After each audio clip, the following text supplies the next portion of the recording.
Hi friends, YouTube నుంచి అయితే ఒక మెయిల్ వచ్చింది. 2023లో యూట్యూబ్లో నేను ఏవైతే అచీవ్మెంట్ చేశానో అంత డీటెయిల్గా వచ్చిందనమాట. యూట్యూబ్ స్టార్ట్ చేసి నేను 3 ఇయర్స్ అవుతున్నా. నాకు ఇయర్లోనే 1K అయింది. ఎందుకు ఇంత లేట్గా 1K అయింది అంటే నేనైతే ఎవరికి చెప్పేదాన్ని కాదు. యూట్యూబ్లో వీడియోస్ ఇలా పెడుతున్నాను, సబ్స్క్రైబ్ చేసుకోండి అని. నాకు చాలా మొహమాటం. తెలిసిన వాళ్ళకి కూడా చెప్పేదాన్ని కాదు.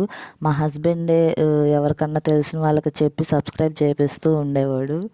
మా అమ్మ వాళ్ళు కానీ, మా అన్నయ్య వాళ్ళు కానీ ఎవరో తెలిసిన వాళ్ళ చేత సబ్స్క్రైబ్ చేయించేవాళ్ళు. నేనైతే ఎక్కువ శాతం చెప్పేదాన్ని కాదు ఎవరికి. యూట్యూబ్లో వీడియోస్ కూడా నేను ఫస్ట్ ఇయర్ అయితే చాలా బాగా పెట్టాను. ఎవ్రీడే పెట్టేదాన్ని వీడియో. అయితే ఎవరు వ్యూస్ ఎక్కువ వచ్చేవి కాదు. తర్వాత నుంచి నాకు కుదిరినప్పుడు పెట్టేదాన్ని. చిన్న బాబుతో ఇబ్బంది అవుతుంది కదా అని చెప్పి. అయితే ఎక్కువ మంది ఏం చేస్తున్నారంటే వీడియోస్, షార్ట్స్ అయితే చూస్తున్నారు కానీ సబ్స్క్రైబ్ చేసుకోవట్లేదు. ప్లీజ్ అందరూ సబ్స్క్రైబ్ చేసుకొని చూస్తే హెల్ప్ అవుతుంది.